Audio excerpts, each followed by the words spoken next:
मेरा नाम आशीष है और आज मैं देश में घटी घटनाएं, जो पिछले कुछ समय में जो घटनाएं घटी हैं, उनको मैं आपके समक्ष रखूंगा एक कविता के जरिए, जिसका नाम चुनौती है। आप तक पहुंचे तो ज़रूर बताइएगा।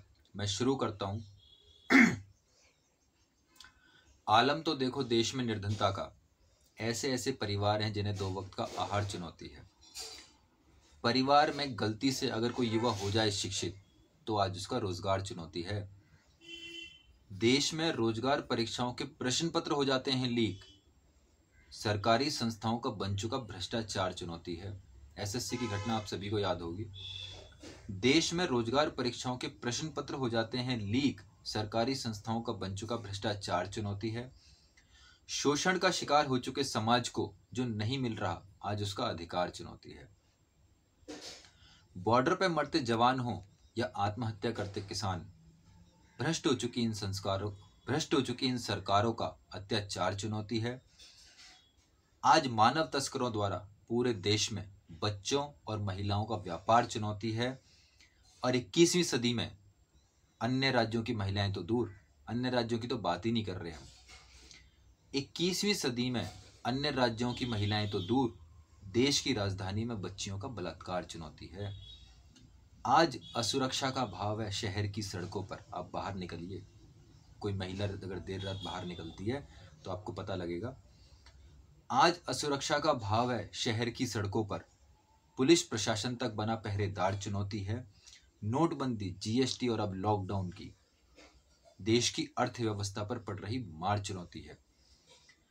जिस देश में न्यायाधीश तक मांगे न्याय, जिस देश के अंदर देश के न्यायाधीशों को मीडिया में आकर अपनी बात रखनी पड़े, 4-4 न्यायाधीश, 3-3 न्यायाधीश जो हैं मीडिया में आकर अपनी बात रखें, जिस देश में न्यायाधीश तक मांगे न्याय, उस देश की सरकार चुनौती है। और जहां विजय माल्या, नीरव मोदी और मेहुल चोकसी जैसे लोग देश का धन लूट कर भाग जाएं, तो उस देश का चौकीदार चुनौती है। ध्यान दीजिएगा, जहां विजय माल्या, नीरव मोदी, मेहुल चोकसी जैसे लोग देश का धन लूट कर भाग जाएं, तो उस देश का चौकीदार चुनौती है। और चुनावों में वोट बैंक की खातिर जाति, धर्म और आरक्षण का इस्तेमाल होने वाला हथियार चुनौती है।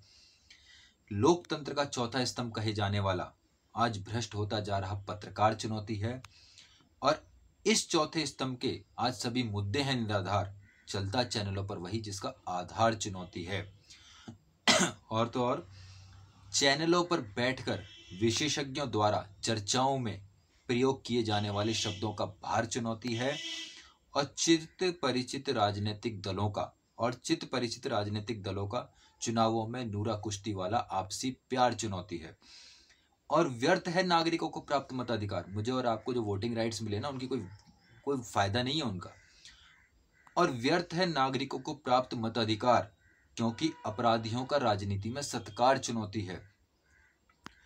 और जनसभाओं में झोला छाप नेता जो बांट रहा, जो बड़ी बड़ी रैलियां होती हैं और जिसमें पब्लिक आती है, और जनसभाओं में झोला छाप नेता जो बांट रहा, आज वो हर विचार चुनौती है। और जाति धर्म के नाम पर बटा जा रहा ये पूरा का पूरा राष्ट्र चुनौती है। शुद्धता नहीं है आहार में, खाने पीने की वस्तुएं जो हम मार्केट से हमें मिलती हैं, हम तक पहुंचती हैं। शुद्धता नहीं है आहार में, और अब तो वायरस भी घुल गया संसार में। भ्रष्ट हो चुके इस तंत्र ने हम सबको कर दिया बीमार चुनौती है। नदियों के नजारे हों या आसमां में तारे, अब नहीं दिखते, क्योंकि प्रदूषण का पर्यावरण पर प्रहार चुनौती है। नदियों के नजारे हों या आसमां में तारे, अब नहीं दिखते, क्योंकि प्रदूषण का पर्यावरण पर प्रहार चुनौती है। और इस संसार में आज इस संसार में सच्चाई को झूठ से झूठ का सच्चा करार चुनौती है। और जो हम सोते रहे जिंदा लाश बनकर, तो आज कहीं और तो बेटा कल खुद के द्वार चुनौती है। और अगर बोलूं सारांश इन सभी चुनौतियों का, तो आज मानवता को मानव का व्यवहार चुनौती है। ध्यान दीजिएगा। धन्यवाद।